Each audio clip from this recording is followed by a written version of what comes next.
do roll call. Mayor Kratzky, I am present. Moko. Present. Groko. Present. Kufal. He is absent this week. Padilla. Present. And Eker. Here. And then we're going to take a moment to consider the agenda tonight for August 2nd, 2023. We are under the administration 9A1, going to talk about the computer replacement here at City Hall and getting the bill approved for that. Any other changes anyone has? Motion to approve the agenda. Second. Motion by Eker, seconded by Moko to approve the agenda. All in favor say aye. Aye. Aye. Opposed say no. Motion carried. Comments, updates, concerns. We don't have any citizens here tonight. Any updates from council members? No, the only update I want to make, Scott wanted me to bring up the whole burger issue, and I just was going to go into a lot of it, but the chamber wrote a letter. I wrote a letter in the newsletter. I've talked about this for the past 3-4 weeks, and I just, at this point, we'll meet with the extravaganza committee and just maybe ask them to develop some kind of feedback, a way for them to get some feedback from the event every year and maybe incorporate that into some decision makings down the road. I don't know what else to say about it. Kind of over it. So I shouldn't say I'm over it, but I'm talked out of it. I'll put it that way. So, but I think Scott just wanted everyone to know that people have been reaching out to him and I don't know if any of the rest of you have been contacted, but. Okay, so anything else from council members? City staff? No? Okay, so then we'll take a motion to approve tonight's consent agenda. Second. Motion by Eker, seconded by Moko. Any discussion? All in favor say aye. Aye. Opposed say no. Motion carried. No public hearings tonight. There's some information under Section 8, Communications, Requests, and Petitions. So moving on to department and committee reports and action items. 9A1, we now have the bill for new computers. And We received our new computers on Monday, Friday and Monday. Greg Lee was installing them. I have the invoice here in front of me. It's $5,725.98. We replaced all 4 of our computers here at City Hall, and it's much nice. Very nice to have new setup, and I think we've had where we replace them every so many years, so every 3 years usually. So. yeah, and Steve explained to me on the phone he anticipated the bill would be under $5,000, but because it's a little over, he just needs our approval. What is the name of the vendor? Webison. Webison. And what was that amount again? $5,725.98. Okay, so we need a motion to approve paying Webison in the amount of $5,725.98. So moved. Second. Motion by Groko, seconded by Eker. Any further discussion or questions? And all in favor say aye. Aye. Opposed say no. Motion carried. For our city departments, we can skip over a lot of them and move on to, we don't have anything under unfinished business. And under new business, 11A, emergency ordinance to regulate cannabis use in public spaces or upon property. And I'll turn that over to Mark. Thank you, Mayor. So tonight what we have before us is trying to kind of respond to the new cannabis law in the state of Minnesota. And the first thing that we're talking in terms of is where is it legal for people to use cannabis products? And in terms of the statute that was passed, there's not a whole lot of guidance in terms of where it can be used. So in, I guess, legal speak, that means that the next level down of government has the ability to regulate use, and that would be cities in this context. So we do have the legal authority to pass a statute. It's spelled out specifically in the statute, I guess, and it's a petty misdemeanor for violating this. So what we're regulating here is the use of any sort of cannabis product in any ideation, so that's gummies, flower, regular old smoking of it, vaping, pretty much any use under the sun in any public space. And so it's very clear cities have this legal authority, but we also have the legal authority to regulate the use on public property. So they're kind of overlapping. I included it, even though it's tough to envision a scenario where I suppose a public space is also, is separate from public property. But that would include, I can read it off in the ordinance, it includes pretty much anywhere under the sun including any city-owned buildings or land, parks that are dedicated to the city, pathways or trails, including boulevards, city right-of-ways, so anywhere on the roads. So this is, to my understanding, the strictest way for a city to regulate cannabis use within its corporate limits. And that was my understanding of the direction that I was given, essentially, was to regulate it to the fullest extent of the law allowed for cities to do. So that's what you have in front of you. Does council have any questions? I should say that there is one sort of oddity of this, is that as it's presented tonight, it's presented as an emergency ordinance. And that requires the affirmative vote of 4 council members. So for tonight's purposes, that's a unanimous vote. And basically what it means is we don't have to publish notice of it. There's no public hearing. We don't have to wait until it's published after the second reading for it to be effective as law. Once we pass it tonight under this emergency ordinance, it'll become law basically tomorrow. And the reason for that is that the law is already in place. There was some question about, what is the legality of all this and how cities should go. Pretty much until very recently, the end of July was when we started getting some real definitive guidance from the League of Minnesota Cities and other resources that city attorneys use. So it really it wasn't clear that this was the best path forward until pretty recently. And so now that there is, basically the cannabis law allows people to use it wherever unless cities regulate it, I think this qualifies under the charter as an emergency. And we're passing it without the normal 2 readings publication, essentially to protect the public morals, peace, health, and safety. Is basically a super majority is needed here? Is that per state statute too? That's per the charter. So charter. in the note, I included the part of the charter that spells out, how sort of the roadmap for this. And we have to have a good reason, something that qualifies as an emergency. And like I just said, I think this does qualify just because a short time period for getting all of this to fall into order. And you basically, because we're doing away with some of the formalities of 2 readings, a publication, you're kind of making up for that by requiring, essentially, at least for tonight's purposes, it's a unanimous vote. So, there's a lot of things that deal this whole legalization thing. There's so many cans of worms that are starting to be opened up that people are just realizing. And I was talking to an attorney the other day about some of the stuff so a city could essentially open a dispensary down the road here, right? I mean, that's the whole goal is. Well, I mean, I think that, and this is kind of getting into the next portion of the presentation with the moratorium, but there's so much unknown, and I guess when lawyers are starting to think about, what's going to be legal and what isn't, it's not explicit that, I guess, cities wouldn't be able to open up. Are you talking about like a municipal distillery, essentially? Well, I think it even has to do with the one that they started opening up, or whatever they're selling, the Red Lake one that opened up yesterday, right? And I was under the impression that whether it's the city or whoever starts selling this stuff, they can only take cash because it's still against the federal law.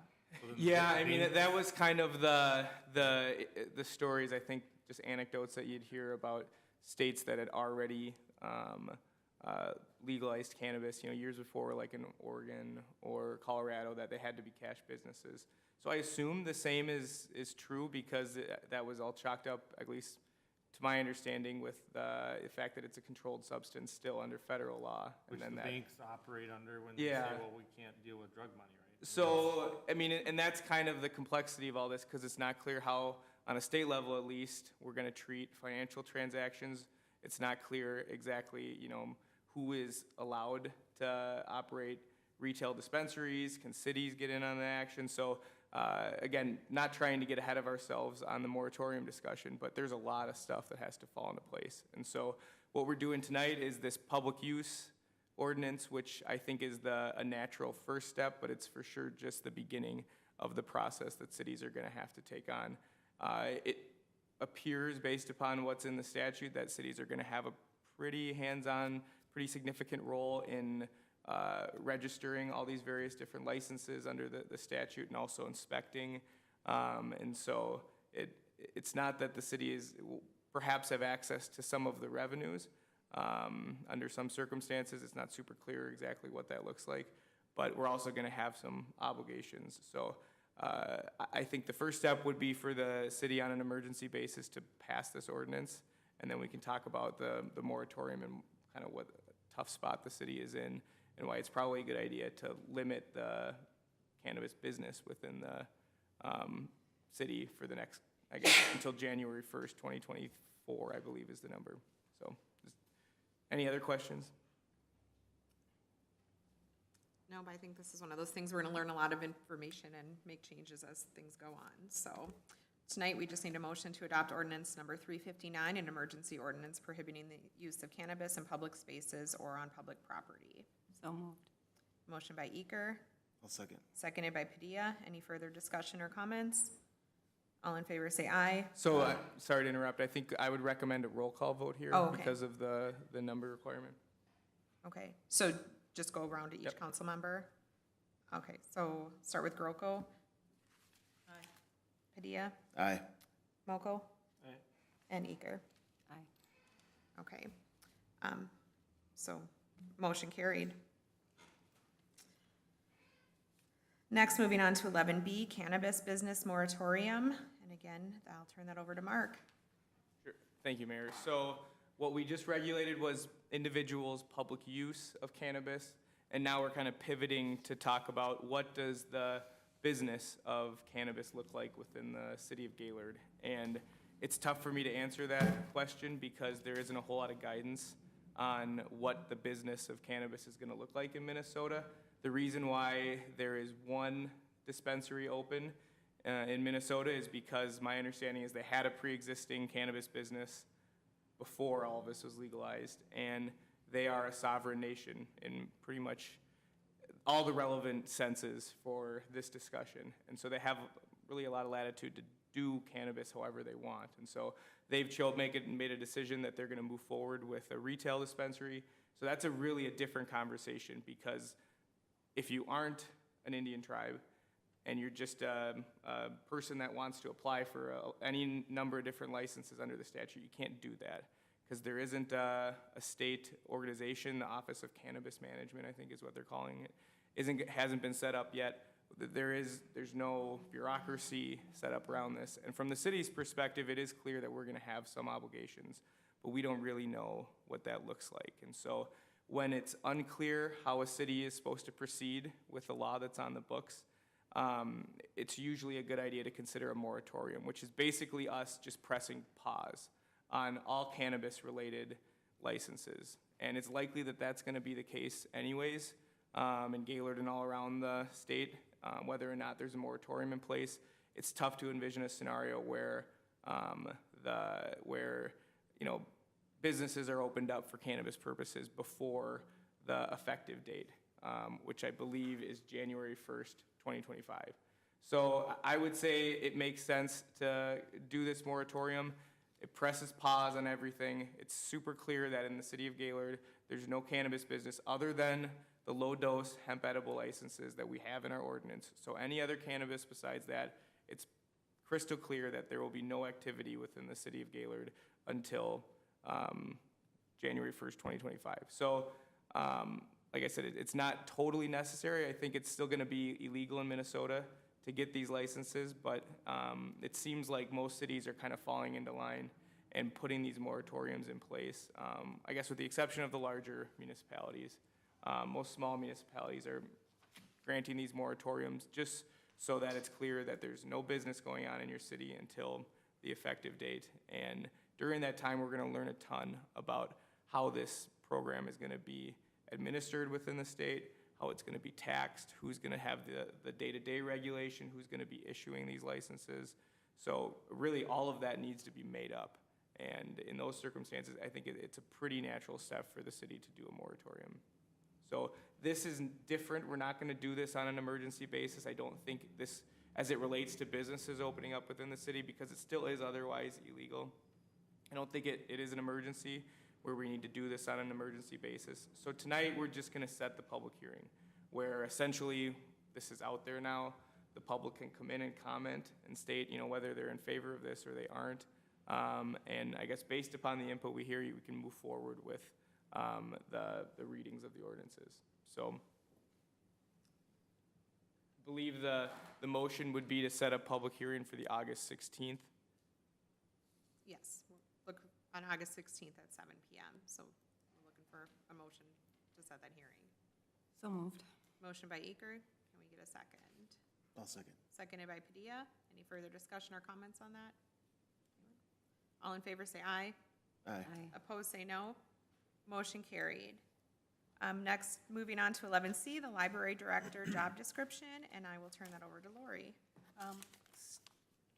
Steve did talk about this to me. He did say that I possibly could refer to the personnel committee that had discussed it, but Barb has reviewed it, and, but he still needs to do the library assistant and the assistant library director job descriptions. In my understanding, this, from personnel committee, this was largely based on the county's job description when they were in charge of the libraries. So it's just updated for our purposes. So we need a motion to approve the library director job description as presented. So moved. We have a motion by Padilla. Can I get a second? I'll second it. Seconded by Groko. Any further discussion or comments? All in favor say aye. Aye. Opposed say no. Motion carried. Next on our agenda is 11D, to schedule a 2024 preliminary budget work session. So turn that over to Lori again. Yeah, Steve asked that we maybe not do next week for a budget workshop, just basically because he wouldn't have enough time to probably prepare everything for it, but maybe the next week then. So he preferred the 15th, because I think Lori had reached out to Scott, hadn't you? And so I think the 15th was probably one of the days, or the 17th was the 2 days that Scott could do it. Why did we say we were gonna do it next week? No, Scott had that on those days that he was available, so Oh, that's why Steve's like, no, that's the week of extravaganza, yes. Yeah, that's not a good week to do it. No, it's not a good week. So you wanna do it instead of our council meeting? You can't do it before your council meeting, or instead of your council meeting. You can't do it before, because there's a personnel meeting that night, is that right?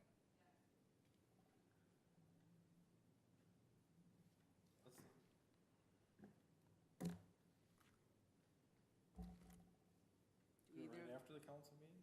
No. You wanna be here all night? I don't wanna be here 2 nights. Well, okay then. Then it has to be a real short, like today's agenda. I would bet it's gonna be at least an hour discussion. Do you think that, Yeah, an hour and a half discussion.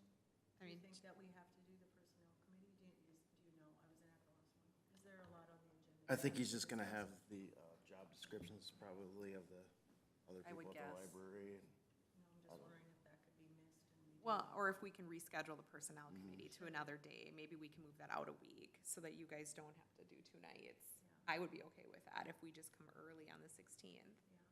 Yeah, I don't care if it's 5, if it's 5 or 5:30. Yeah, Or 5. Why so long? Can't he just send it out so we can look at it first? yeah. He wants to explain a few things to you, I'm sure, not that you guys don't know anything about budgets, he knows that, but He's very thorough. he's Very very thorough. We thorough. should probably set it at 5:30. 5:30. He'll just have to talk fast. I think if we don't force it, we will be here longer. Okay. I We mean, can compromise and do 5:15. Whatever you guys wanna do. I'm fine anytime No, on the because then 16th. Chad will call in and say he's gonna be late. So I'm just asking, do you think he'll have it done that Friday before, so we can at least see it before? That's He's probably the been- bigger part.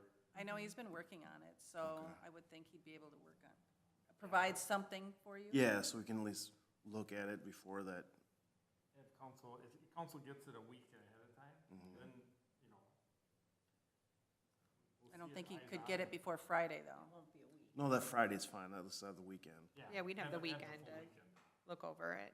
Do you want it, is it okay being sent on your, However he wants to do it. do you need paper? It is kind of hard to read it on the Do you computer. prefer paper? If you do paper, it's a lot Yeah. easier. They come in sideways, Yeah, it's tough to flip them. It's So you hard to read prefer it. paper copy? paper copy of that. Yeah, and maybe he can just email it us all when it's done, so we all are get a reminder to come up here and get it. Or you Get can a have, copy. The usual The delivery police service. really like to Or- deliver Yes, stuff to you they guys. do. Okay, they can do that. Oh, they do, Yeah, We'll come and get it, I mean, if it's up here. whatever okay. way. or even just email by PDF, because then we can, I will have Steve give you guys an email, and if you can let him know who's able to Yeah, stop up and get it, and then we'll Perfect. deliver the other. Yeah, yeah, and I think we can maybe move our personnel meeting to the 23rd. If that works for Steve, we'll hold off on scheduling that until, but yeah. Okay, so what time are we gonna do it on the 16th? 5:30. 5:30? Okay, so we need a motion to schedule a special city council meeting for August 16th at 5:30 PM, 2023, for the purpose of reviewing the 2024 preliminary budget. So moved. We have a motion by Eker, one second. seconded by Padilla. Any further comments or discussion? All in favor say aye. Aye. Opposed, say no. Motion carried. Any closing comments? Motion to adjourn. A motion to adjourn by Eker. Do we get it? Can I get a second? I'll second it. Seconded by Groko. All in favor say aye. Aye. Meeting adjourned. Boy, you guys are really jumping for the second.